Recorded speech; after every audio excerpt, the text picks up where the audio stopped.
Ooh, look at that.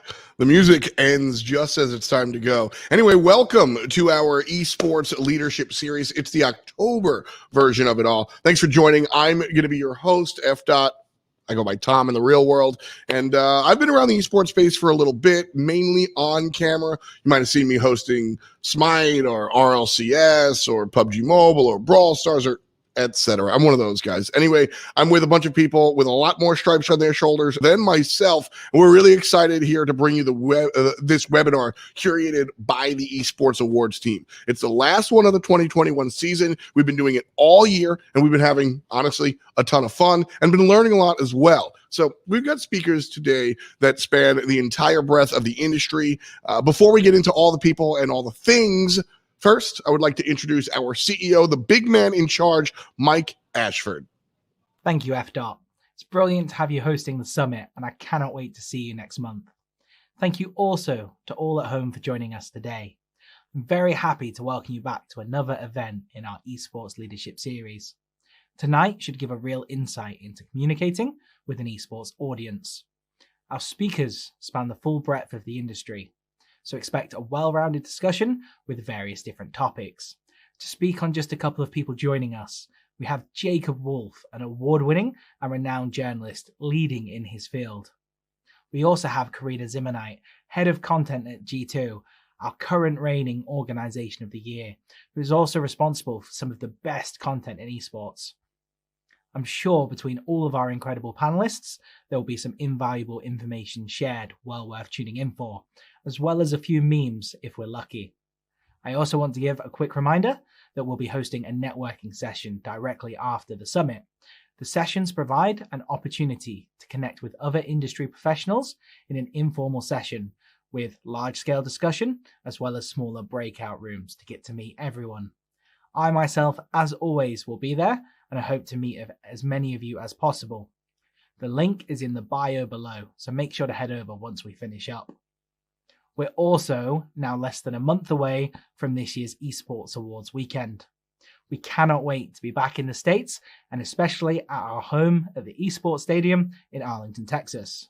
We have a blockbuster weekend planned with the Esports Awards Open, presented by the Golf and Gaming Club. We have VIP trips to Six Flags, as well as 2 ceremonies throughout the weekend. It's going to be a huge, huge event in the calendar and something we cannot wait to present. We hope as many of you can join us as possible, either watching online or in the room itself. On that note, it's time for me to stop talking and for the event to begin. Thank you again for tuning in, and without further ado, I'm happy to hand back to my friend, the one, the only, Mr. F. to commence proceedings.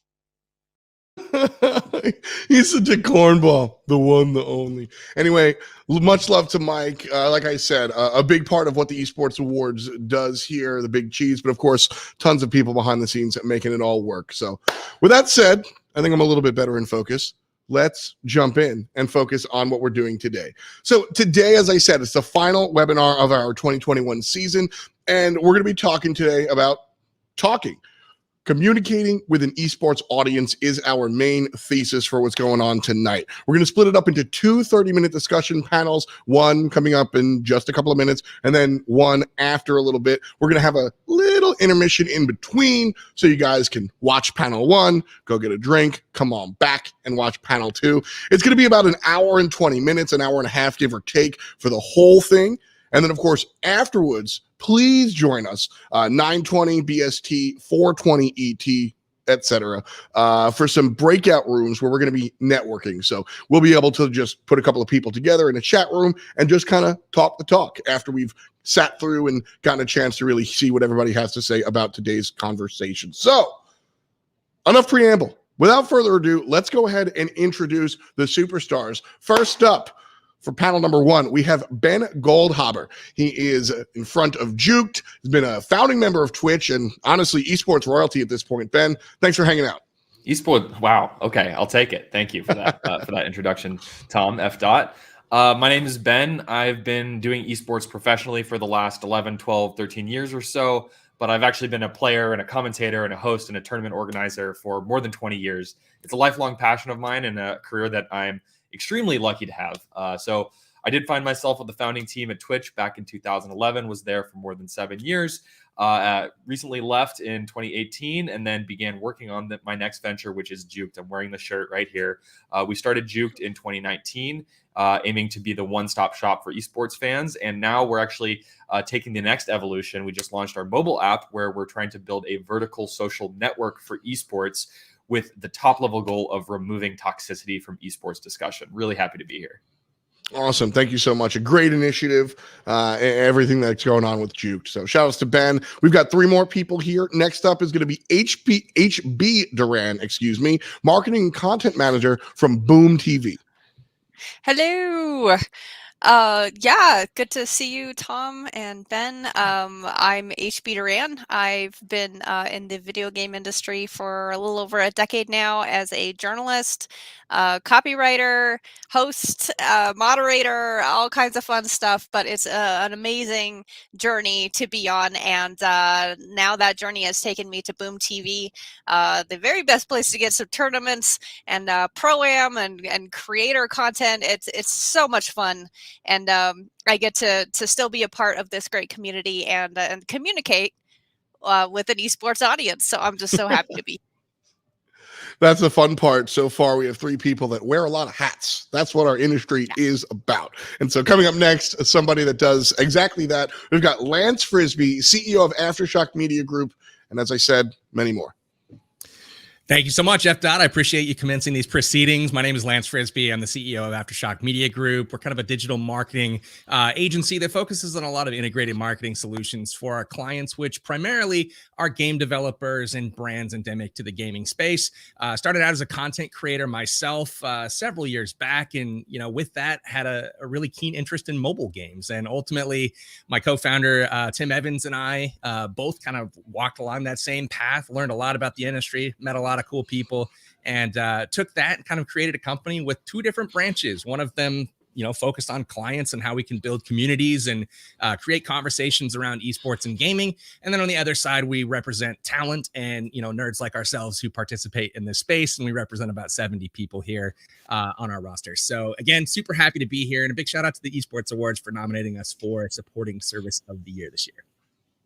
Thank you so much, Lance. That's the best Car 98 in PUBG Mobile, by the way. So shout outs to Mr. Frisbee for hanging out with us. And last but not least, we have Adam Hobbs here, Director of Brand Partnerships at Icon Agency. Hey, thank you, F. Really glad to be here. Thank you so much to the Esports Awards for having me and putting me in the same room with so many amazing and intelligent people. My esports and gaming journey started about half a decade ago, so half as long as everybody else in the room.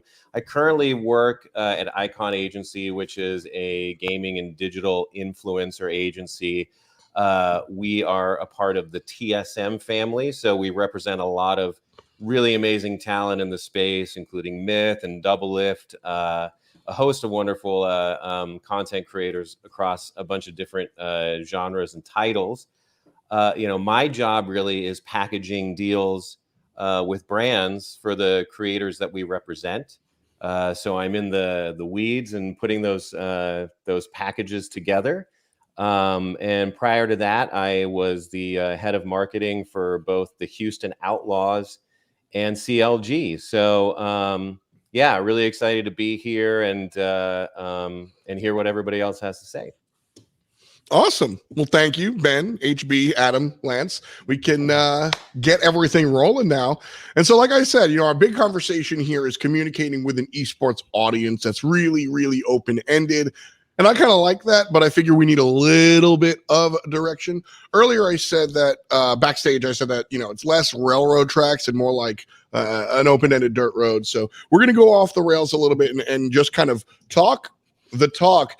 Basically, what I want to start off with, though, is a little bit of direction. Let's talk generational gaps. I think one of the big things that, even if you don't know any of us here on the screen, you can gather that we're not 15 years old. But there are a lot of people that we're trying to talk to that are in that Generation Z, the Zoomer category. And so that is one of the struggles that we have here in esports is, how do you talk to Zoomers? Ben, I'll go to you first here. Coming out of Juked, you have a product that really needs to speak to everyone that just wants to look at esports. Is there some sort of thought process about framing things to the younger generation? Yeah, absolutely. I mean, it's something I think about a lot because if you look at the growth of esports over the last 10 years, it's been incredible. It's been amazing, but it actually pales in comparison to the growth of influencer culture and just streamers and YouTubers and TikTok and everything. And I have this existential threat in the back of my head hey, esports, Zoomers are not that interested in esports right now compared to TikTok and compared to other mediums. And I don't mean to be doom and gloom because I'm the biggest optimist there is when it comes to the future of esports. And we're still seeing records broken every single year. The international just happened the other week, and it reached a new high watermark. So I'm still very bullish about the future of esports. But appealing to Gen Z is not something I feel esports has done particularly well. I think if you look at the industry, everyone's going to be rolling their eyes by the 20th time I talk about 100 Thieves. But I think a team like 100 Thieves is on the forefront because they're really seamlessly melding the two, influencer culture and their esports program. They're a very great esports team. They have a lot of top teams and a lot of different games. They did well in League of Legends this year. They're pretty decent at Valorant. They're competitive in many different games, but they also have the influencer piece, bringing in that audience and weaving that together in a way that most esports teams don't. A lot of esports teams just have influencers because you can sell sponsors against that, and they don't really weave it in as well as teams like 100 Thieves. But it's something we think about a lot with our product, and it's not a nut that we have all the answers to yet at this point. I feel that really hard.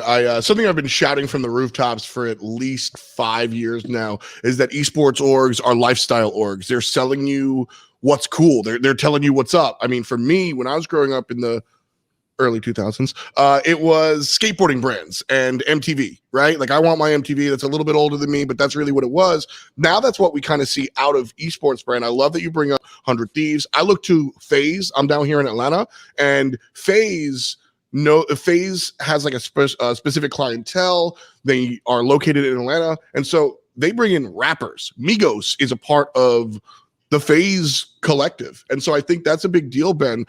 Adam, I'll go to you. I think you have a unique viewpoint coming from like an agency standpoint with that idea of like blending culture and influencers and esports and just kind of creating this gamer lifestyle space. What can you speak to about bringing in those types of people into this conversation?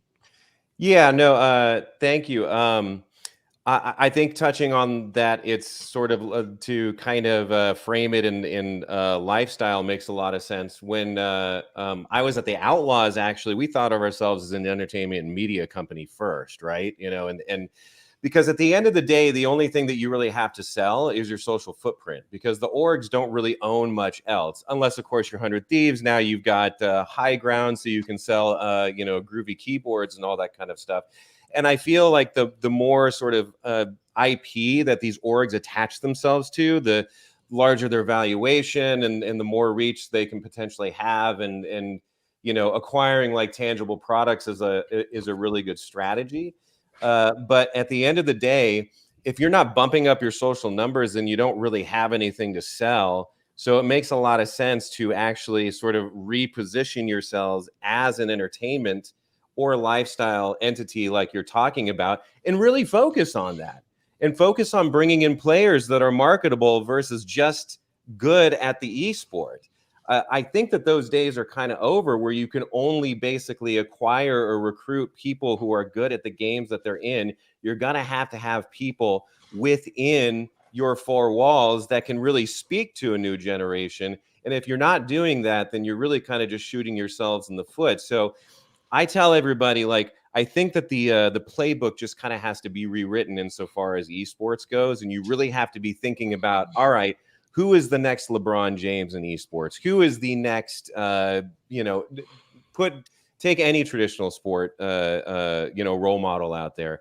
And then also too, kind of moving away from, like, I still feel that esports is kind of stuck in a traditional sports model as well, but they're missing two really important verticals when it comes to selling. And that is that they have no venue, which means that they have no inventory and they have no seats to sell. And then they're missing the whole regional aspect of it as well. something that I can speak to having worked at the Outlaws, but I'm gonna I'm gonna give my time to somebody else in the group who can add their opinion. Perfect. Yeah.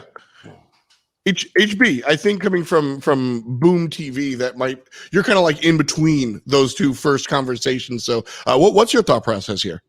By the way, I love your cat. This is Crab Baby. She's being very helpful right now. She, being at Boom, it has been a really interesting transition from journalism and a lot of B2B going straight into tournament organization and marketing. And so it's been, there's a ton of crossover, but I think that Ben and Adam just hit it totally on the head of that, these younger generations are a lot more interested in the lifestyle than they are on who won particular game. Like, obviously they want their team and their favorite players to win, but what they're really interested in is what does this say to me? It's just like streetwear or, like a sneakerhead, or, esports is getting right up there with it. And that's why FaZe Clan and 100 Thieves are right up there with, these influencers, and HyperX brings in talent from all over every industry, traditional sports, music, because, like their slogan says, we're all gamers. And so it just encompasses everybody. So at Boom, we use a lot of brand ambassadors. So we work with huge brands like, Intel and but then we also will turn around and work with, Dr. Disrespect. And we know the value of having that credibility and to build that excitement, because streaming is now, there's a reason the top category in Twitch is just, what is it called? Just chatting, I think is how they put it. Where it's just like a friend. It's just like meeting up and hanging out with a community. And so Boom is very, very community focused. And that's why we have so much engagement. Something I want to follow up there, talking about how you work with influencers and stuff. Whatever terminology you want to use is all these like micro influencers, etc. Yeah. I'm curious as to how, I don't want to use the term low, but like how small creators you work with, because like you said, we do notice that a lot of these, it's all about community, and some of these communities aren't always these giant streamers. You have streamers that have 3,000 subs that pay rent and have 5,000 people that watch them every time. Do you engage with like smaller end streamers, or is it just the big folks? No, it's everybody. In fact, we just started a series called Rising Stars of Warzone, where I've been interviewing small streamers. Like, we're talking like maybe less than 100 followers, but we see them grinding, and we see them consistently just showing up and trying and showing their skills, and we think that they deserve a voice. So we just started that, and so we work with everybody, and we reward people who work hard, because we see you screaming to nobody, but you're, or maybe just, you're a couple of friends, or you're just working really hard to meet that next quota of followers. And, but we see you. And I think that's why we have such a wide audience instead of very niche. Yeah, and building on that too, we work with, over at Icon, we work with a huge range of influencers. And I love doing deals with like some of the smaller talent, because their community is so tight knit. It's like, if you're a part of like a smaller community, you really feel a connection, and there really is nothing more authentic than that. And brands can see this too. In fact, I was talking with a brand just the other day, and they came to me and said, look, I'm looking to work with influencers between 100 and 500 CCVs. And I was like, great. And then she gave a reason. And basically it was because if you're putting like marketing messaging in chat, and you've got somebody who's live to like 20,000 viewers, it just goes like past. You don't really even see anything.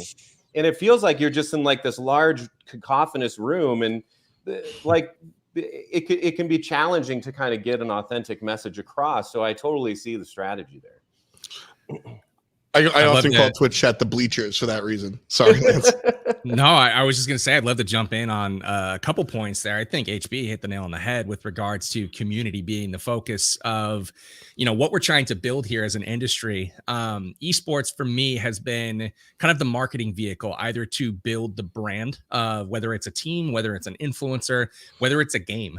And that's something that we've often tried to do, starting from very, very small grassroots. Some of the influencers or smaller streamers or content creators that you guys are mentioning, we work with a lot of those folks. And ultimately, part of our goal, especially with content creation in our kind of lifeblood and backgrounds, try to arm them with the tools to kind of go be successful themselves and, really equip the next generation of content creators, because ultimately we feel like there's a big supply and demand issue right now where there's a lot of, people looking for influencers of a specific subset or targeting a certain demographic. And oftentimes there's not enough people for them to really hit their goals or what they're trying to look for at the scales that they're looking for. It's like, maybe it's a budget limitation. Maybe it's a certain, marketing strategy that they're trying to, target small to mid-sized influencers.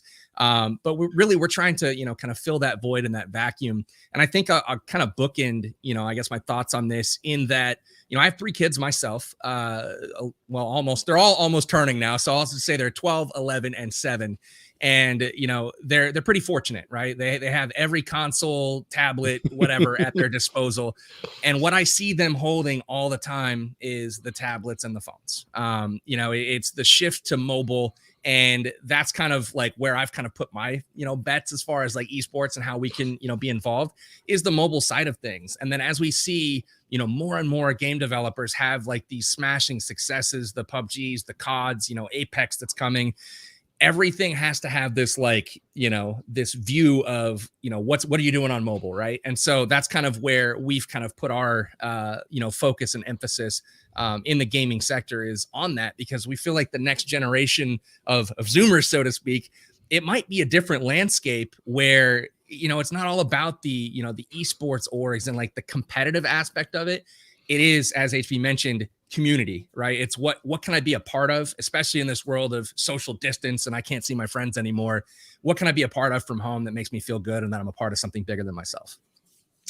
It's a big part. Like we mention community all the time when we talk esports, and something from the YouTube chat, sort of Rudy Delgado brings up the idea that Zoomer isn't the play. I might challenge that a little bit, but the bigger point here is millennials are starting to have kids, and that's a really big deal. So when I was born, when I was growing up in New York, my dad gave me a baseball glove and said, "You like the Yankees," and gave me a basketball and said, "You like the Knicks," and that's what you do. And like, listen, I'm 30 now. I have friends that have kids, and they're like, my buddy Ryan gave his kid a mouse and was like, "You like Cloud9. That's what you like." And this is the generation now. So is there a thought process where the communication to Zoomers needs to happen, but perhaps it's more about creating that generational, that like long-term a thought process in communicating with an esports audience is my full flat question, I suppose, that I toss out there.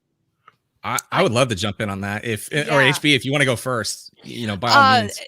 Yeah, I was just going to say, like, brand affinity is huge. Like, if you think about all the products that you use today, because your parents use them or because that's what you used growing up. I've got a ton of products in my house that I used because my mom used them. Mm-hmm. Growing up, whether it be in the kitchen or, Olay skin cream or, whatever. It's like you create these brand affinities, not just with nostalgia, but because if it ain't broke, don't fix it. And esports is now in this really interesting position where now we're crossing generations.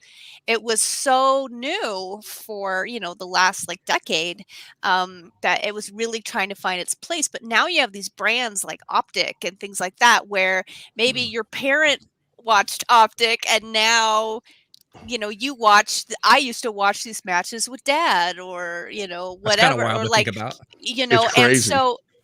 and so I just love that idea of brand affinity and esports now being old enough to have that effect. So yeah, go for it, Lance. I have a 5-year-old at home, and he and I have watched Worlds like 2 years in a row, you know, It's and he awesome. loves it. He doesn't understand League of Legends, and I don't ever expect him to, but the fact that That's a I'm tough like, one. I'm building a relationship with my kid through watching esports says something. Yeah. Absolutely. League always puts on great events too. So that's probably quite the spectacle for, some young eyeballs for sure. On the point of, kind of building brands and having kind of a longer term, effect here from esports as kind of the engine. I really feel that's something that I think industry wide needs to be worked on. I think that that's a key component to building successful brands and really kind of having viewers and fans resonate with people. One of the things that I'm seeing outside of, the AAA titles with, official leagues, right, where there's franchise spots and it's big money to get involved.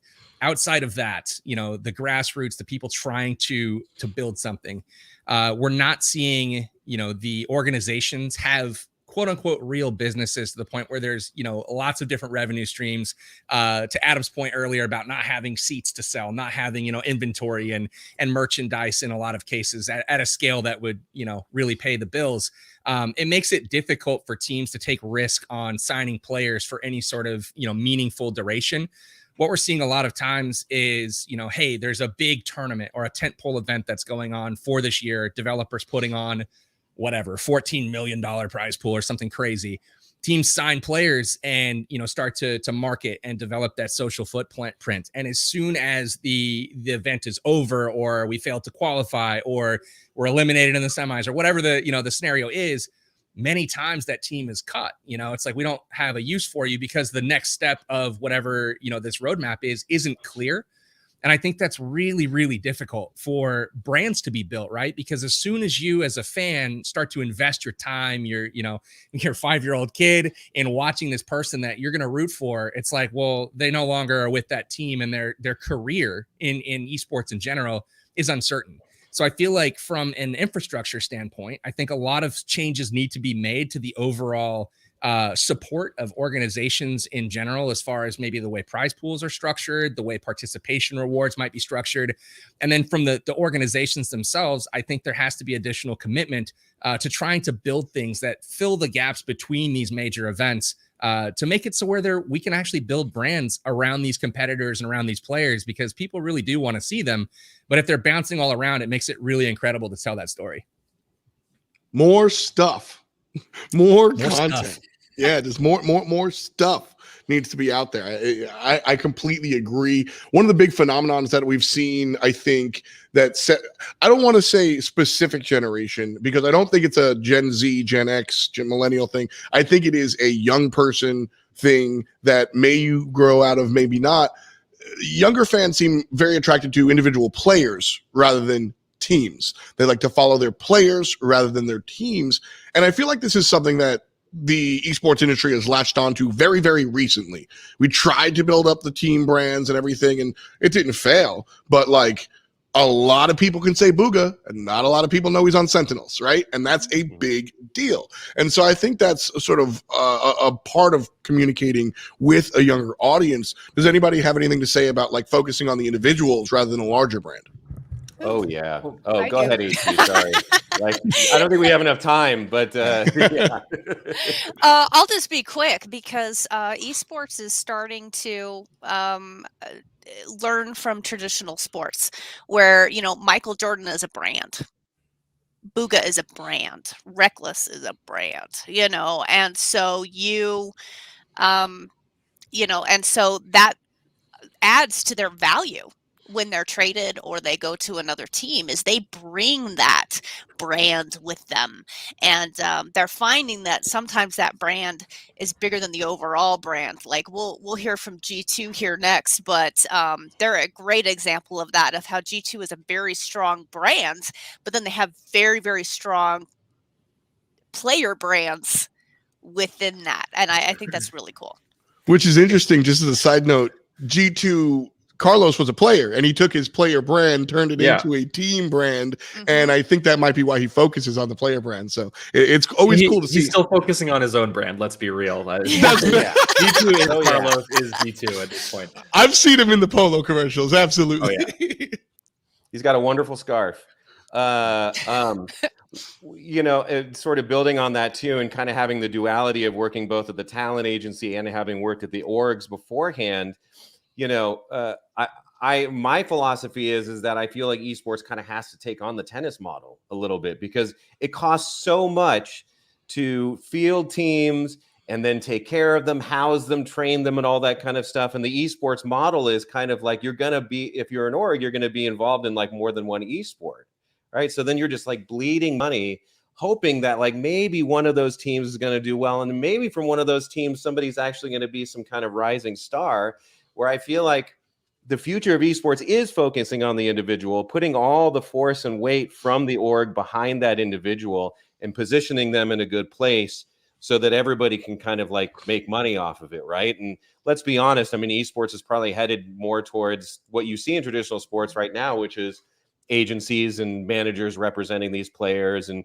dictating how much money they make and what they're allowed to do and everything. I mean, as a player now, if you sign with an esports org, your ass is kind of theirs, excuse my French, you know, but like in traditional sports, it's like if you want an appearance from somebody on the New York Knicks, you have to pay them a day rate, you know, because that's in their agreement. So I think esports orgs need to kind of figure this out and figure it out quickly. And I love, Lance, that you touched on mobile, because I think that there's huge connective tissue between what I'm talking about and the rise of mobile gaming.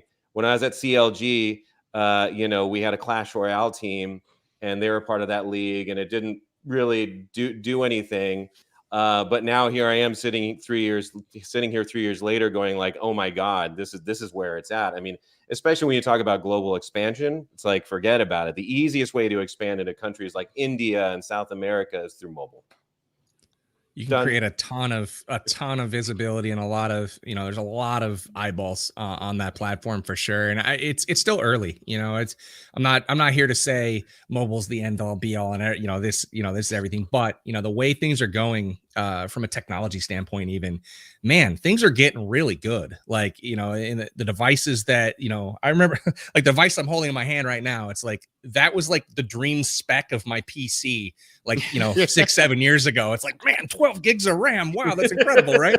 So like the fact that your handheld device is able to do these types of things, and then, you know, all the studios are increasing, you know, their capabilities. It's really impressive, you know, trying to put bias aside here, of what you're able to actually hold in the palm of your hand. So that's something that I'm really optimistic about continuing. And I think, you know, the revenues, the numbers, the amount of, you know, daily active users, it just dwarfs, you know, what some of the other platforms are doing. And so, you know, where those dollar signs are, I do believe that the attention and the investment will continue to follow. I mean, that's a big deal. You guys mentioned international audiences. I think so. When we talk sports, football, soccer is one of the most you know, played games in the world, because like you need 4 sticks, right? That's how you designate 2 goals. Ice hockey isn't as popular, and so when we look at the world of esports, yeah, you can buy yourself a Samsung Galaxy 9 for a couple $100, and then you can plug in and play. You don't need to have the 3 monitors and the DSLR plugged in. You could just go ahead and follow in Mortal's footsteps. And I think that's really, really sick. Bringing down those barriers of entry is a big deal when it comes down to esports, and also a big deal when it comes down to communicating. And so like when it comes down to our all individual products, we've got, you know, agencies and Juked does its own special thing. Is there a thought process with respects to, I guess mobile is my question, but just tearing down the barriers of entry? Is that, how do we discuss the barriers of entry into esports? Yeah, I think a lot of the most successful orgs out there when it comes to engaging with an audience, engaging with their fan base, I think are also kind of selling a dream, right? They're selling, this could be you. I think that's one of the actually awesome things about esports. You know, we've heard the common discussion of there isn't as clear of a path in esports to becoming a pro as there are in traditional sports. In traditional sports, you do high school and you college, blah, blah, blah. But I actually don't know if I necessarily agree with that, because you have a rank in Overwatch, you have a rank in CSGO, you have a rank in League of Legends. And if you're climbing up, that gives you a taste of the dream. The teams that are, you know, I can't tell you how many times I've seen NRG or XSET say, who wants to be our next signee? Like, who wants to be the next person on our team? And those tweets go just insane. Like, everyone wants to be part of XSET because they've built this brand. even to an extent, I mean, look at what 100 Thieves did with their social media intern, GHB. This Perfect. kid, literally an intern, like fresh out of high school. I don't even know if he went to college, like gets hired at 100 Thieves, and they make a big deal about it. They pump it, they build a story, and suddenly JHB, 19-year-old kid who's doing social media for an esports team, usually you'd have, wouldn't have any following at all. He's got 200,000 followers on Twitter. Like what He they has a were legit able to fan do, base. yeah, what they were able to do as a team, very premeditated, by the way. None of it is a coincidence. I think is like trying to break down the barriers and say anyone can be part of 100 Thieves. Anyone can be part of XSET. Anyone can be the next pro player. That's something that does seem to resonate with Gen Z. So I do hope we see more of that in esports marketing. For what it's worth, it's not snake oil. I think that's the cool part about like that. You're selling a dream, and often that is looked at as kind of unscrupulous, but like that is the story of most of the people, if not all of the people in this influencer space. And so like trying to bottle that experience and pick up and run with it, I think is a really, really cool idea. The idea that like literally anybody can do it. I mean, I've done it. So literally anybody can get it done for sure. Yeah. We're coming down to the final couple of moments here in our part of the discussion. So are there any bits or pieces that you guys haven't got a chance to say that you want to say? Okay. I love that that point so on, it can kind of be anybody, like I have, as a content creator myself, I've ramped way down on content creation over the past couple of years, really, as we focus on building the business and kind of like what's next. But essentially, while things were really hot, able to really kind of like multiple examples of plucking people out of stream chat, playing with them. And now all of a sudden they've got more than 1 million followers, they've got 250,000 followers or whatever.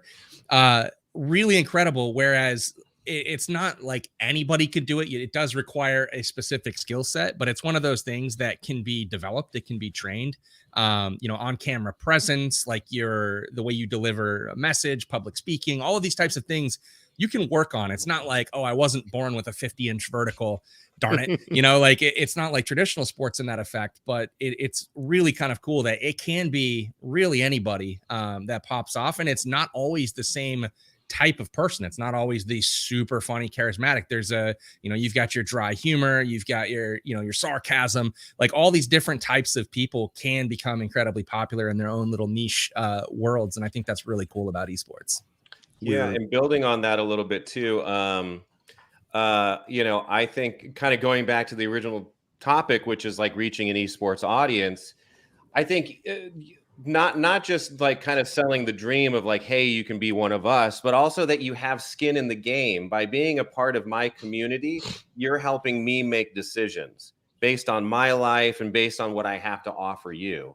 And esports orgs that have done that as well, and I've toot my own horn. I mean, I did it a bunch at CLG where, fans were able to help us like, create our next jersey or like our next line of merch, or we would, immortalize fans on like a digital wall who were like really engaged with the community and the org, because it's really, at the end of the day, it's all about ownership, right? And like when you've got these figures like Nadeshot and Carlos basically being like the sort of face of these organizations, and they're on Twitter and you can tweet at them, as a fan, you feel like you sort of have like a direct conduit to them, and like something that you say might actually come up in a meeting. And I've actually heard this before, even at TSM, I've heard tweets come up in meetings, type of thing. So being able to kind of like influence what is like such a major part of your identity is so cool. And like if orgs can do that more, and also the non-endemic brands that are working with orgs could sort of like lean into that as well, I think you'd see like a lot of engagement. Something points. Web3. I feel like there's a Web3 conversation right there that I'm shocked. I saw that. It's come up on this panel. I saw all it anyone in the can comments. talk about right now. Yeah, I saw it in the comments and I was like, that's a whole can of worms that I don't think we have time for. We're super bullish on that and working in that as well at AMG. All I'm saying is, you remember Habbo Hotel or like Coke music back in the day? We just need a 3-point. Give me a virtual like world. Second Life. They already did it. Anyway, that's gonna break us up here for our first part of the panel. We have a second panel for sure, but Ben, HB, Adam, and Lance are done for now. So thank you guys so much. All of you people have absolutely given us some excellent gems here to think on. But I'm a little thirsty. I'm gonna grab a drink. So we're gonna be back in just a couple of minutes. Don't go anywhere. Thank you again to our panelists, and we'll be right back after this.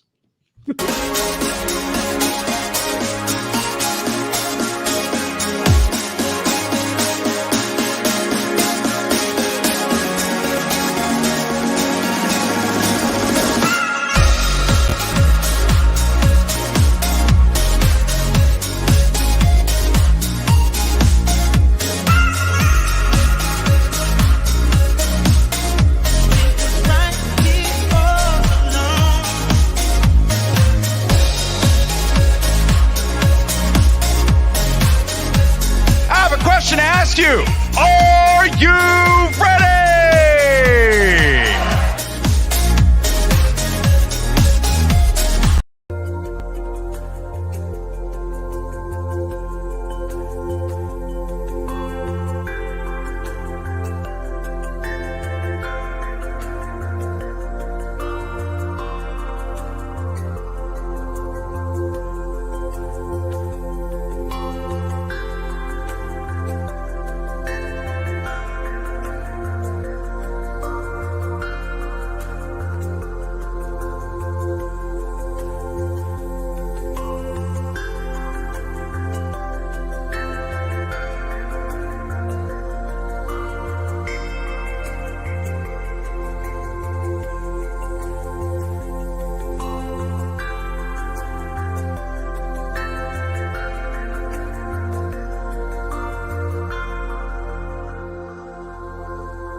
And we are back. Hello and welcome back to my humble abode here in Atlanta. Thank you, of course, one more time to our 4 earlier panelists, Ben Goldhaber, co-founder and CEO of Juked, HB Duran, marketing content manager of Boom TV, Lance Frisbee, CEO of Aftershock Media Group, AMG, and Adam Hobbs, director of brand partnerships at Icon Agency. All of them were a lot of fun to hang out with. So thank you to all 4 of them for giving us their very valuable time and showing us a little bit behind the scenes of how the sausage is made, so to speak. So we're going to be back with our next panel session in just a couple of minutes here. So we're going to show you a quick teaser video while we get everybody backstage ready. The main show of our Esports Awards is going to be in Arlington, Texas, live in person, November 20th. We've got a whole weekend planned. It's going to be really, really cool. I'll be there along with everybody in the esports industry. Like literally everybody's going to be there. It's going to be really, really cool. We're going to broadcast it online as well, obviously. So feel free to tune in if you can't make it live in person. And of course, afterwards, we're going to be talking about this as well. So like I said, there's a networking little segment after our panel. If you want to go to the show and you don't have a ticket, maybe you can talk to some of the Esports Awards staff. They might just get you on in there. So yeah, absolutely. Without further ado, let's talk a little bit about what's going on Arlington, Texas, November 20th.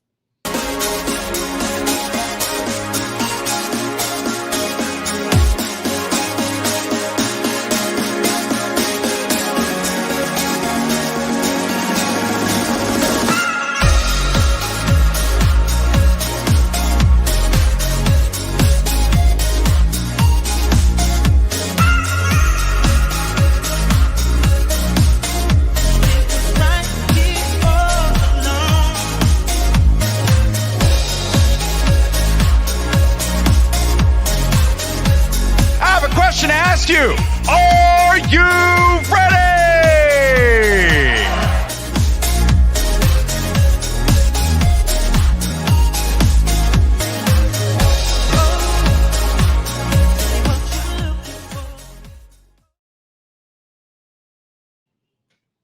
I am ready, GB. I'm excited. Let's go. Panel number 2 here on the way. We've got another group of 4 excellent people here. We have Karina Z, head of content from G2. Want to introduce our friend Karina. Thank you so much for hanging out with us. Hey, thanks for having me here. I feel like panel 1 covered G2 Esports a little bit, so hopefully can give a little bit more insights as to who you are, what we do. I've been around for like 4 years, but I'm not sure if I should start with my intro now or we keep it for later. Yeah, of course. Give us a little intro on you. Yeah, so just to make like long story short, I've been around for 4 years and a half now. I'm leading the content team at G2 Esports. We create all the memes, graphics, videos that you watch on YouTube and other social media. And social media is now a separate team that for a while used to be under the content umbrella as well. But we work very closely together, so hopefully can give a little bit of information on how we come up with all the crazy stuff that we post. A lot of the good stuff that you post. And of course, a lot of what you post happens on Twitter, which is where our next speaker comes from. Rishi Chadha, head of gaming content partnerships out of, as I said, the Bluebird app. Man, welcome. Thanks for having us. Introduce yourself. Thanks, Thom. Hey, everyone. My name is Rishi Chadha. I'm the global head of gaming content partnerships at Twitter. What that means is I work with everyone from game publishers and developers to esports teams and gaming personalities to communities and even award shows on how you're growing your audience on the platform and engaging with it, how you're distributing your content, and then also exploring innovative forms of content on the platform, and then also how you monetize on Twitter and build a business as well. Well, Twitter is a platform about communicating. You're talking esports, so communicating with an esports audience fits right in with what you're going to be doing here with us, Mr. Chadha. Coming up next, another, great person to talk about communication, Jacob Wolf, an investigative reporter over at Esports. Jacob, I'm a fan. Welcome and introduce yourself. Thank you. Thank you for having me. I guess I should lead given the panel. I'm the 2018 Esports Awards Journalist of the Year, which is fitting for this panel, I suppose. I am the chief reporter and investigative lead at Esports, one of the most read websites, or one of the most read esports websites on the internet with more than 12 million monthly active users. I also am the founder and executive producer of a company called Overcome, which is a full service audio and video production company, which I started this year, and have an investigative podcast I'm producing with Nerd Street Gamers due out next year. My job covers a lot of things from long form investigations to more short-term roster reporting, which I actually deal with Karina a lot on that side too, because I'm always reaching out for comment on G2 stuff. But yeah, so it's good to be here. I'm excited to talk about sort of how we communicate to audience. Heck yeah. And last but certainly not least, Will Boyer, Director of BizDev, Business Development over at Discord. What's up, bud? Hey, what's up, Thom? Thanks for the intro. Good to be here. I'm Will Boyer, Director of Business Development at Discord. Been around a long time, the whole time that Discord has existed. Helped shepherd us through growth in lots of different verticals, but started in video games, of course. Now I'm focused on 3 areas specifically, those being esports, traditional sports, and creator platforms. Thank you. Very important question here, Mr. Boyer.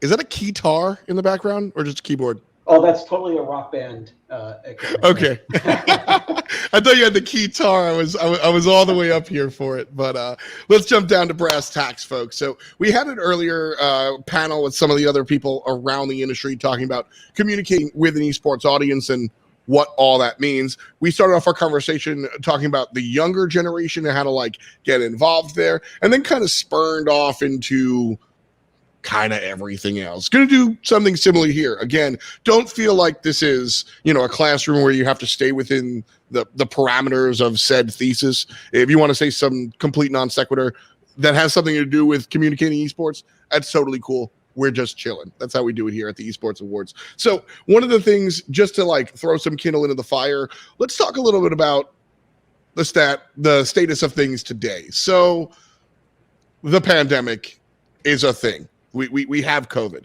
And so we've had to change how we sort of deliver the esports product a lot. I used to fly to LA once a week to do the RLCS. And then for the past year and a half, I have been in my loft broadcasting right from here. Even to big events like ESPN, this is where I did it, because that's kind of the hand that the world dealt us. And so, Rishi, why don't you start us off here? At Twitter, was there, because you guys are always kind of an online platform, but I'm sure the conversation still changed with respect to the pandemic and how people are in a different spot. Did that change the way you approached your job communicating esports at Twitter? So we've seen about a 70% year-over-year growth in the esports conversation specifically. We saw the gaming conversation was about a 90% year-over-year growth, and then we've seen that growth continue. So what I think was happening was people are coming to Twitter and having more conversations than they were before. Looking at just the industry at large, I think the esports industry had very much a leg up on traditional sports in that we were built for this, right? Like we've been doing digital only events for a very long time. And I think we just started moving over to offline events, especially with the franchise systems and things like that. So it was pretty much a quick pivot as far as looking at the industry of how we turn back to doing things more digitally, whereas traditional sports were, hindered for quite a bit. So I think what we saw is that more people are coming to the platform to have conversations about these events, talking about these digital moments that are happening. And so there's like that overall trend that we've seen that's occurring. But then separately, I think one of the other big takeaways we've seen is just people were using Twitter in a lot of different ways that were a bit more on the innovative side. And, we really leaned into that. I'll talk a little bit more about just like how brands were tapping into some of our partnerships. But I think, key takeaways were people were thinking about Twitter in different ways. What are they doing with video? What are they doing with, our auto response functionalities? What are they doing with our audio spaces functionalities? How do they utilize these different things? And it's now become more than just 280 characters. It's about, what are the innovative ways to actually engage with audiences to create that roar of the crowd or that esports bar moment that you can't have by being in person. That makes sense. Will, I guess you're kind of like the next, the similar conversation, right? Communication platform based with Discord. How did things change at Discord throughout the course of the year and a half that we've been living? The pandemic really drove growth for Discord in a massive, massive way. I think to Rishi's point, esports had that benefit of really being digitally native, and they benefited from the ability to quickly pivot to a digital format and stop doing the in-person events where people weren't allowed to attend. And interestingly enough, esports has long looked at traditional sports as a model for, how they might do things, and things got flipped on its head a bit, where traditional sports were all of a sudden looking to their esports counterparts in order to understand how do you engage with a fan base in a digital environment and do exclusive things with that fan base that you might normally do in an arena. They really look towards those esports counterparts as leaders to show them the way in this digital environment. None of these questions are easy to answer. Twitter and Discord by default, though, might have wound up being like platforms that people go to in that sense.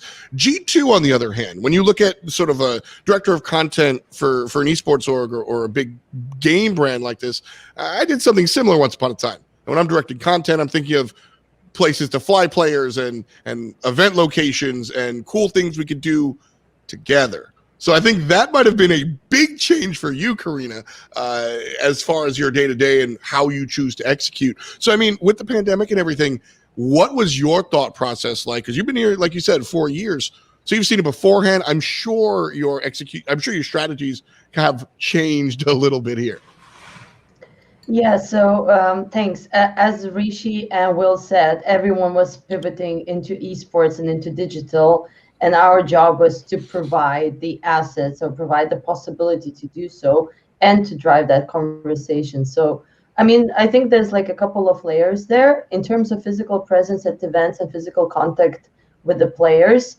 I think we needed very, very quickly to identify what we can do as an alternative. So, for example, for us, we have a quite set up process of media days with our most important teams. And we don't have one roster. We don't have two rosters. We have like 5+ and we have creators. So we have like really a big variety to choose from. And of course, Carlos as a spearhead there. So we started creating a mix of in-person recordings and remote recordings. I think one of our, let's say, most pandemic pieces was I don't recall now. Years pass so fast. I think was it 2020 spring or summer, a high piece which we recorded in a big studio with fireworks and all the pyrotechnics, and Carlos as a director, but players as the cardboards. So that was sort of a way for us to solve one problem.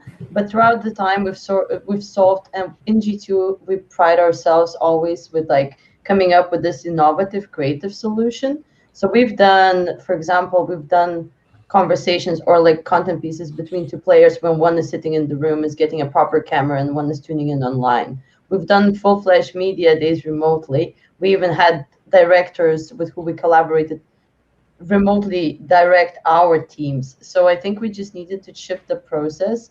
And I think we've been, I guess all of us, very lucky in esports that for us, I think pandemic and COVID really accelerated the growth. And while other people were, laying off teams, we were hiring more, and we needed really to, satisfy that need for more videos. I think throughout these years, like every year we ramp up, we record and release more and more videos. And while also interestingly here, to what Will and Rishi said, it was very important also to understand how each of the platforms work and what people come looking there for. And because like the requirements are so different in terms of duration, in terms of tone, and you have to catch that attention like in 3 seconds, because they leave away if you're not really cool or funny or whatever. So we had to learn a lot, and I'm very proud that, we sort of managed to come up on top. That is a big point that I will absolutely be returning to, the differences in the platforms. Anybody that's ever ran a social media strategy knows that you can't just type up copy and then export to Facebook, Twitter, YouTube. It's just not how it works here. Jacob, you're the only one that we haven't really touched here just yet. And so I know how my job, so I during the day, I do a lot of esports commentary. And I know how my job has been impacted by the pandemic. I like to game day, go hang out beforehand and talk to all the players and stuff. I can't really do that. So that has shifted how I have to do things. Jacob, you continue to put out investigative stuff and continue to put out good work on your end. How is your job kind of changed here in the digital only space, so to speak? I would say esports was pretty well prepared for this moment, just generally. I have a really funny laugh when I meet someone and they're like, oh, what IM app do you want? Where should I message you? And I'm just like, choose. I use WhatsApp, you can Twitter DM me, I use Messenger, I use Discord, I use Kakao Talk, I use WeChat. I was already actively having to use these platforms to communicate with people around the world all the time anyway, before this pandemic. So it was coming into the pandemic, it's just second nature, right? Using sort of these existing platforms. I will say that, I started this pandemic working at ESPN as a full-timer, and interesting because we, internally, no one knew how to do remote broadcasting other than the esports team. And we had 4 producers on staff and me, and really 2 of us that had remote broadcasting experience. And so we were doing coaching sessions with veteran sports producers to teach them how to use OBS and vMix Call and vMix to produce these events remotely, so they could just have First Take and other shows every single day, because they couldn't reliably do it in studio without it being a COVID hazard.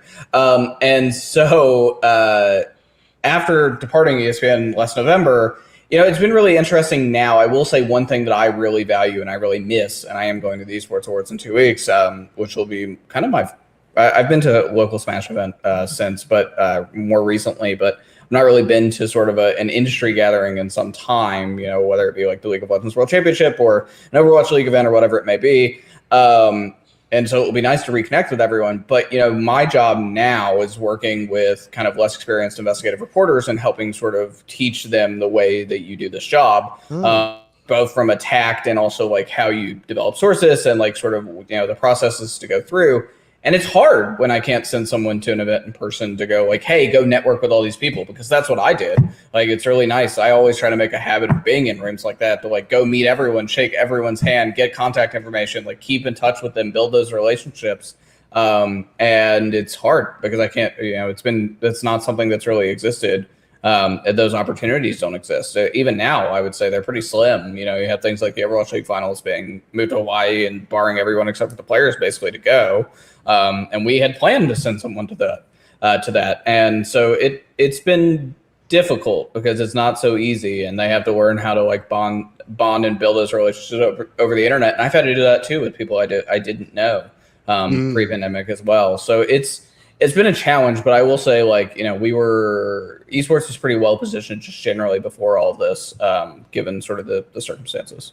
Yeah, like Will said, we started from there and just now graduated into in person. So it's like, I remember what I did 2 years ago. Let's just boot it back up. I've had similar experiences with you, as you, Jacob, talking to people much higher than my pay grade. Going, so this is VMix, okay, and like trying to explain that. So I feel that for sure. But it's absolutely, I think, at the end of the day, the pandemic has at least made us refocus on our digital strategies, right? For a long time, kind of, it seems like, all right, it's just sort of going. We're online video games, obviously, but now we have to kind of refocus. And I think it was interesting looking at different people doing different things.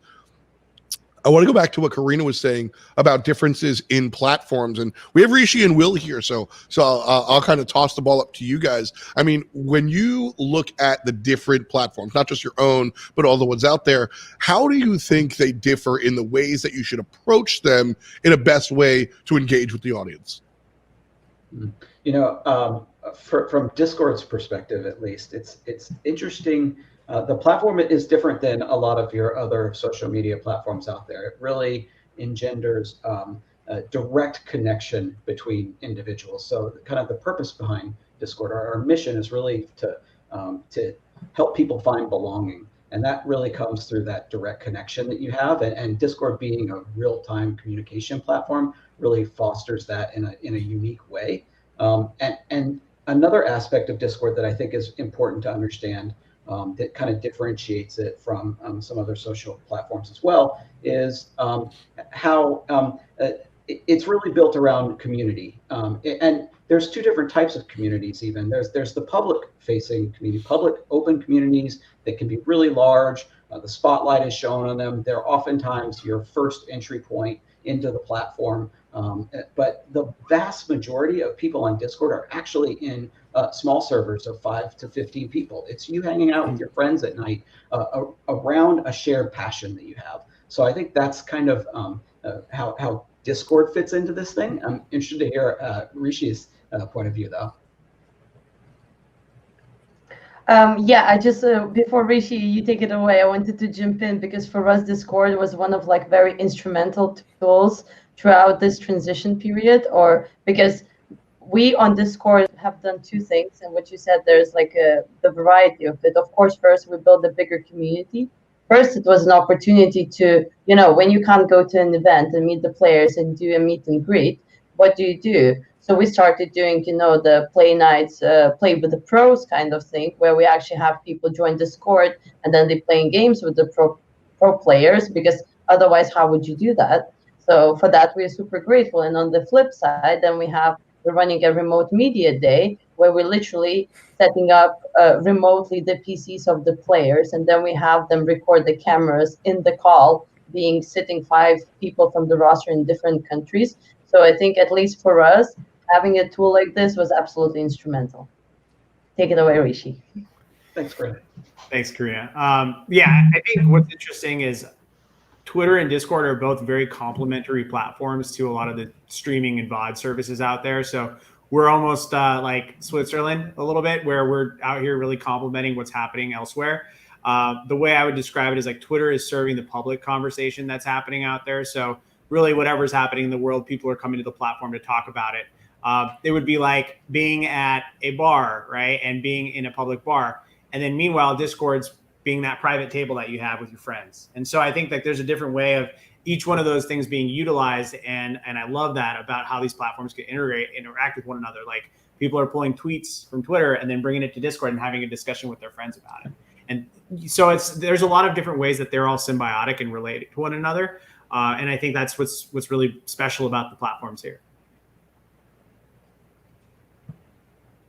Oh, Thom, I think we lost. You're muted. that is all my fault. I'm used to having other people do that for me. My fault. Anyway, I think I loved your analogy there with the bar room, because I really feel that you've got Twitter and Facebook kind of as like the like poster board, and then you can go and talk with it, talk amongst your own individual community.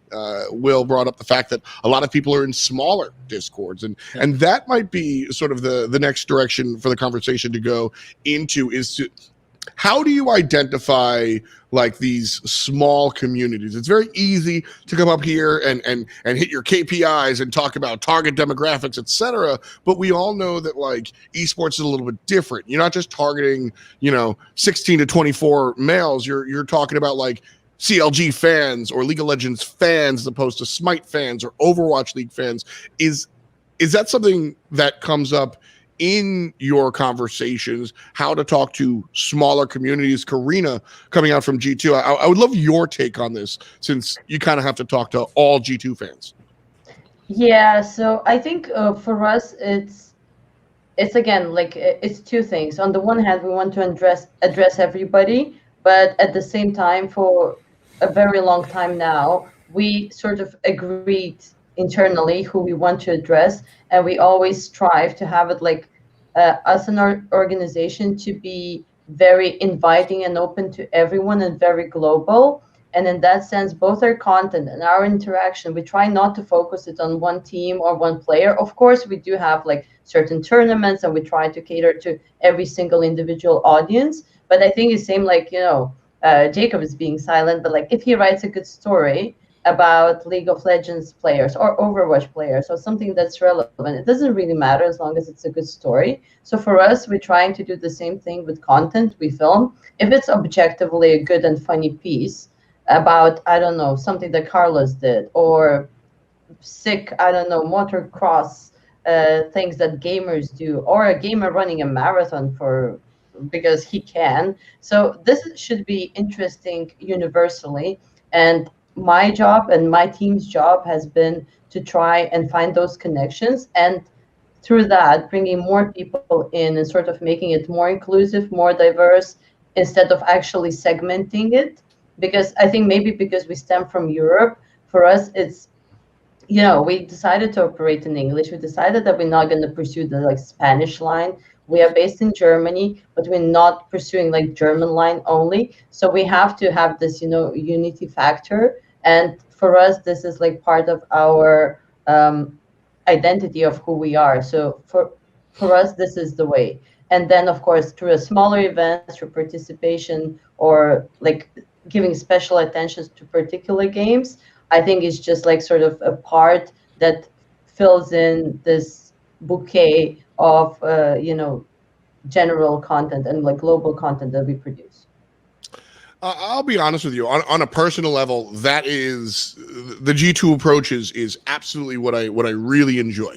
I like when it's just the team doing this. And I'll be honest, I'm not an expert. I don't know if that's the right approach. Obviously, it's working for G2. I've seen other organizations go the route where they have a different Twitter account for each team. Where I can't remember which team, but F.Esports, League of Legends, F.Esports, Overwatch, F.Esports, Madden, and they kind of split it up that way. I've never been a fan of that. Rishi and Jacob, I think you might have interesting looks here. Is one approach better than the other? Where do you feel about this conversation and segmenting your thoughts? I mean, I think it depends on the platform. I have found, or at least, this was not built by me. I will not take credit by it. Dot's parent company owns a lot of different pages on Facebook that are very segmented to specific games, League of Legends, whatever, Overwatch, etc. And we find on Facebook that people are very interested in very specific games. On Twitter, though, I think there's like more of if it's exciting news, or if it's got some sort of like news hook, or, new information, even if it's a feature and it's not necessarily like big headline news, people gravitate towards it kind of regardless of game. I mean, I think what's interesting is a lot of people, I had this issue a lot last year at ESPN, when there were no traditional sports going on, and everybody kind of looked over at the esports department and was like, what the hell are you guys doing right now? A lot of people hear esports and they think of it as one thing, and they are certainly not. Esports and sports are, to me, like equal in the fact that sports contains football and basketball and soccer and baseball and all these various different activities in sports within the sort of conglomerate of sports. Esports is the same. It contains League of Legends, Overwatch, Rocket League, so on and so forth. And those communities are very split. Sure, there is some overlap. Sure, there are some people that are G2 super fans and they watch every single game, regardless of what G2 is playing. But I would still say that generally a lot of the people are very segmented to their one thing that they play and therefore watch. And it's been interesting to think about how to communicate to them, both as an individual as well. But I would say it's very platform dependent, in my opinion. Like Reddit is also, like Facebook, very segmented down into certain games. There are certain subreddits for certain titles, and that's the nature. That's where that audience lives. But I think Twitter is just kind of, if it's exciting, it catches fire and blows up on Twitter, basically, regardless of kind of what it is. We've done some studies, and so I'm personally of the mindset of like, don't segment. And some of my colleagues are like, no, you can segment. It's fine. So we decided to get some data behind it and figure it out. There is actually no impact if you segment it or don't. It's really a personal preference. So interesting. I personally think I like keeping everything in one place because y'all were talking about this in the previous panel, but like what happens when you start a Rocket League team and then next week the RLCS shuts down and then you have to kill the team, right? Like, what do you do, right? Like it's like those types of things happen, and then you're already spending and investing in building a brand around it, and then you have to shut it down. What are you going to do with that? So that's why I'm very much about consolidating. I think it makes a ton of sense, but there's pros and cons for both, and really at the end of the day, it's whatever you prefer is what's most important. There's this interesting challenge that exists with esports that doesn't exist in traditional sports, because the San Francisco 49ers play in the NFL. They don't play also in the Major League Baseball or in hockey, and you have teams like Team Liquid that has, multiple teams across multiple brands. So it's an interesting challenge that esports faces. Luckily at Discord, like you just give them the tools to be able to utilize roles and permissions to segment that conversation, because I do believe that fans are fans of a game that they personally care about. Like, I would follow the TL's League of Legends team, but not their Dota team, as an example. One of the big things that go ahead, Karina. Sorry, just to jump in, because this is also a conversation we keep having again and again. And as Rishi said, I'm also a fan of not segmenting, and I consider it as a personal preference. But then you also have to actually think into resource allocation, which is basically my job. And if you want to cater to all of these audiences at the same level, it's factually impossible without having an incredibly huge team and incredibly huge budget. And I consider us at G2 having one of the biggest probably content and social teams in the industry, and still we also have quality standards. We could have probably 10 different channels, but they're never going to be at the same level. So that's why I think it's a conscious choice, at least for now, and maybe next week it's going to be different. I think there's more to it from like all the different perspectives, because yes, I agree in the essence, the most fans are fans of one or two games, or at least like whether it's MOBA or FPS or whichever else mobile game. But at the same time, it's very difficult for, let's say, from the org perspective, to cater to the smaller teams in particular. One of the big things that I think a lot of us have slightly mentioned, definitely have experience with, is that elusive crossover fan. Right? Like we've established the fact that the League fans watch their stuff, Dota fans watch that stuff, but there are those people, and maybe they all work in the industry, but there are those people that just like esports. Like even before I got in the industry, I liked watching Evo just as much as I liked watching Counter-Strike and StarCraft. And so those fans do exist. My two questions here is, how do we identify them? And then perhaps the easier question, how do we speak to them really? Where is it safe to? I think there was a Newzoo study on this, and I personally find some of their numbers a little bit unreliable, but generally they broke this down a couple of years ago, and one of the things that they, if I remember correctly, and I think the way we thought about it when we were at ESPN, being a small staff that had to kind of cover a little bit of everything and sort of diversify, like my stuff was League of Legends, Overwatch, Call of Duty, Counter-Strike, Smash, a few other kind of titles that were, of my forte that I kept up with. There are these, you mentioned EVO. EVO is a great example of this. So EVO was one of the biggest events that we would cover every single year. We would borrow staff from other departments. We'd hire freelancers. We would go all out for that. But EVO is the exception, I would say, in the fighting game community, in the sense that EVO is watched by a ton of people who probably do not give a crap about Capcom Cup, do not care about Frostbite or any other Smash events, right? It is a tentpole event that is sort of like this thing that everyone, or at least a large audience, watches, even if they watch nothing else, basically. League Worlds. In the game, right? Exactly. League Worlds is a good example of this. You may not watch the LEC or the LCS all year, but then League of Legends World comes around, or the International comes around, and you are watching it because you understand there's either a massive prize pool where there's, this is a big tentpole event of the year. I think when you think about the rest of that, though, what does someone's consumption looks like? I'm a big NFL and NBA fan. Those are kind of the two sports that I digest in sort of my normal content consumption life. There is this fan, and I don't think they all work in the industry, although a lot of them do, or aspire to. There is this fan, I think, that, and I pay attention pretty closely to people who tweet at me and recognize sort of the name or the followers or whoever else. And again, that they kind of keep up with a little bit of everything, and they're invested in the growth of the industry or whatever it may be. They want to see it grow. They're a fan of the industry, but it's very inside baseball. And those people are, to me at least, are very much the minority of audience. Currently, whereas I think kind of back to the point we're making, I only watch League of Legends and I am glued to the screen watching every major Western League of Legends thing every single year. That fan is probably the larger percentage than the person who's kind of I care about kind of everything in esports, regardless of if it's of my interest. It also is a big challenge for storytelling too. Something we think about, one of my favorite pieces to watch or to read earlier in the year, or write earlier in the year, was about a guy that tried to scam people in esports for $42 million. And he touched a lot of different things, League and Overwatch kind of top among them. And I was thinking kind of all throughout that, for someone who doesn't care about those games, what's the hook here? How is this written to keep them engaged? And it doesn't have to be clickbait. It just has to be smart. You just have to be smart with how you write.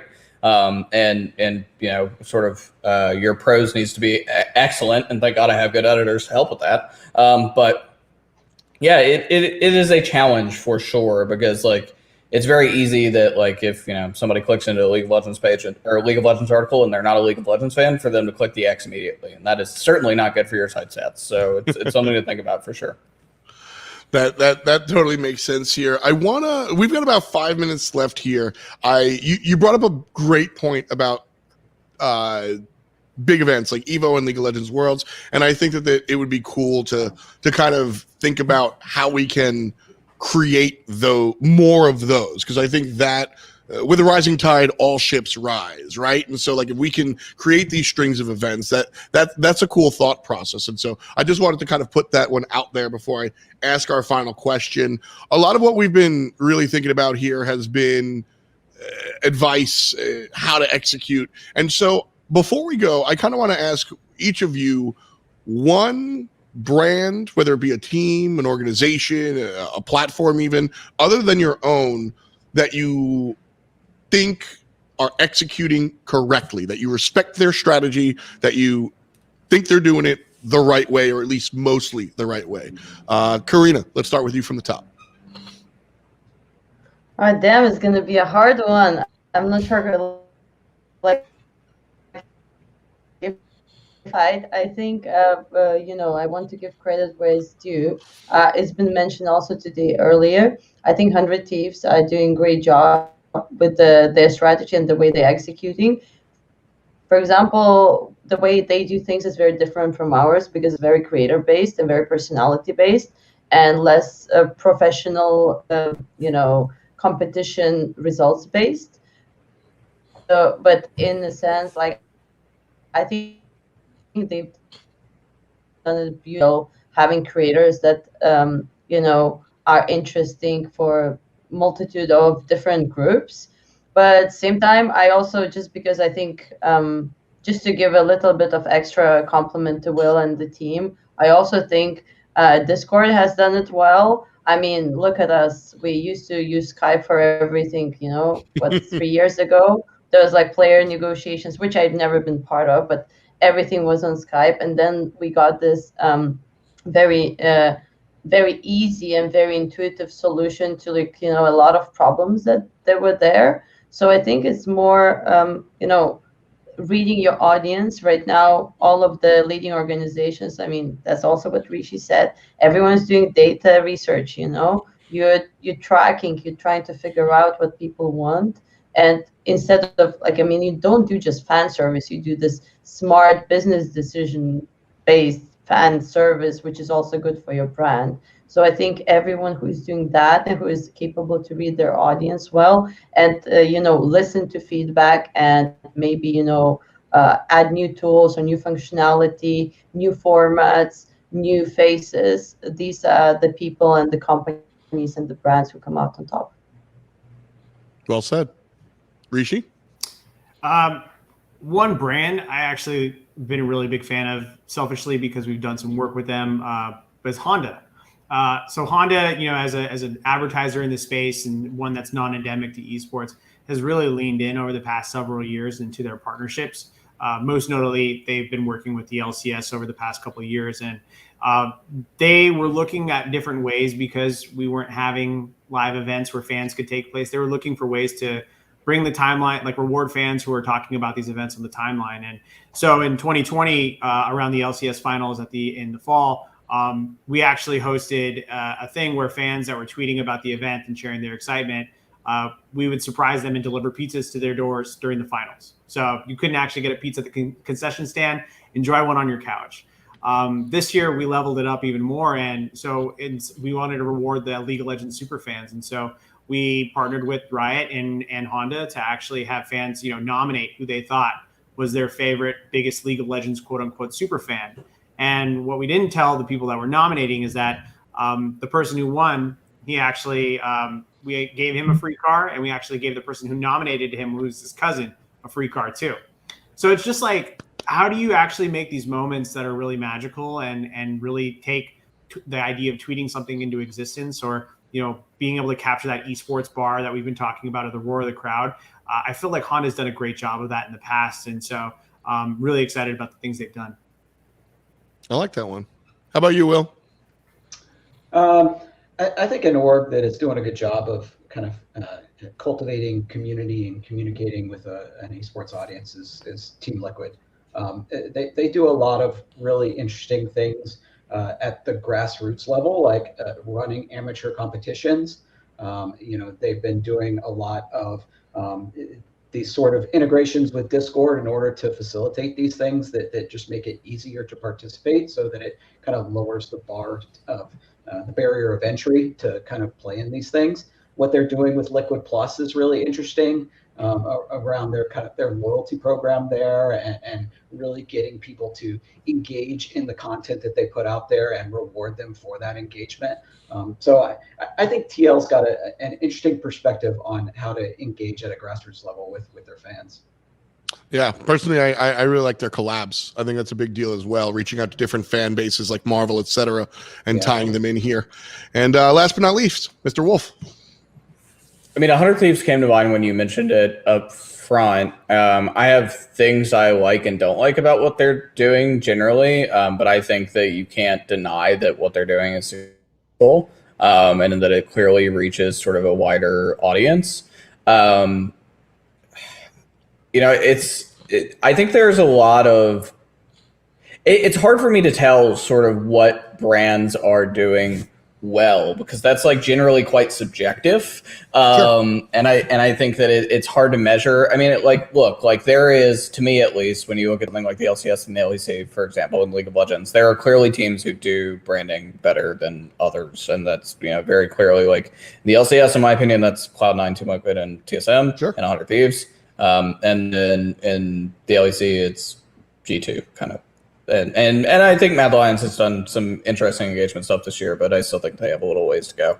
But I think that the jury's still out on a lot of this, at least the way I look at it. Like, other than sort of all the orgs I just named, other than 100 Thieves and Mad Lions, are sort of these like legacy orgs who have been here for a while, so they have a little bit of a leg up. They've been here through the growth periods, and so they like people know them. They've engaged with Ocelot and Jack and others for a very long time.